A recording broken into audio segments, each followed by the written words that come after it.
Hey there, welcome back. This is Felix from Goldhammer Vintage Watches.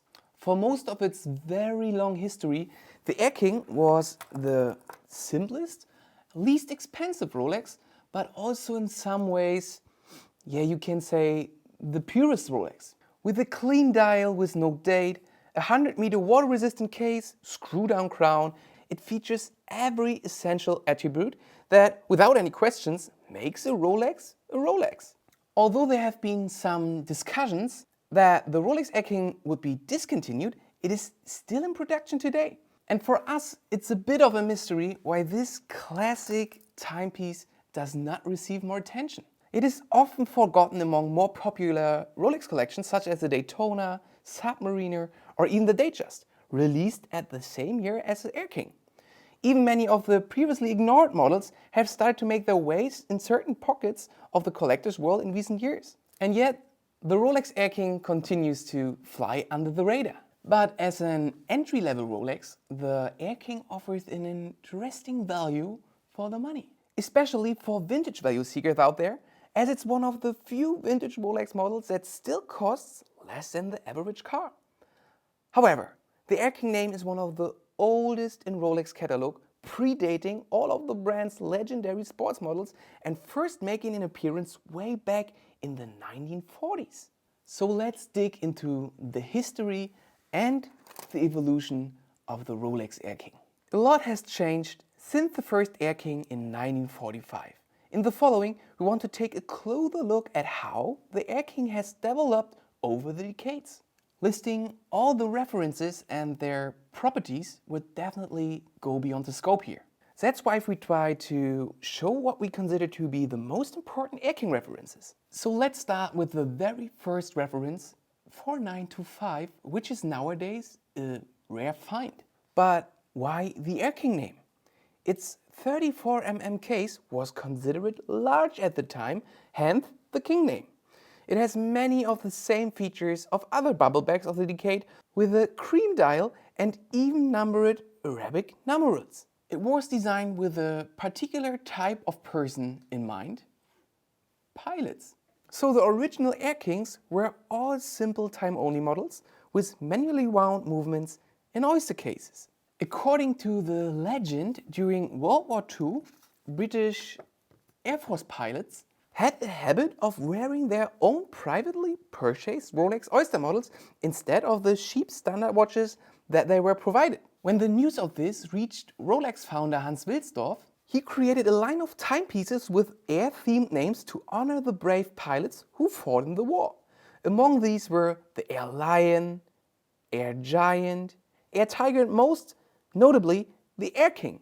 This original model was followed by a few other references, including the reference 4499. Like I already told you, all of these early Air-King references featured manual wind hunter movements, making them very similar to other stainless steel watches in Rolex Oyster collections. In 1957, Rolex introduced a milestone in the Air-King's history that would go on to define the line for the next 37 years. The reference 5500. This reference featured a 34mm oyster steel case with the matching oyster bracelet. Interesting to know here is that the 34mm size was a bit small, even for the vintage era. For example, the Rolex Explorer reference 1016 of the era was sized at 36mm. This all-time classic featured a creamy silver dial and stick hour markers that became iconic in the subsequent reference 5500. While the very first Air-King watches relied on manually wound movements, the reference 5500 was powered by one of Rolex's new self-winding calibers, either the caliber 1520 or caliber 1530, depending on the year of production, and it was produced in either stainless steel or 14K gold and fitted with a wide variety of different dial variations. Additionally, Rolex also offered a two-tone version with a fluted bezel from this generation with the reference 5501 and even a date displaying model in the form of the reference 5700.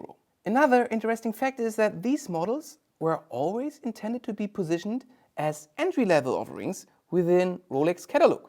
None of these early Air-King watches featured chronometer certified movements. Instead, at the 6 o'clock position you can read the words precision for the caliber 1520 or super precision for the caliber 1530.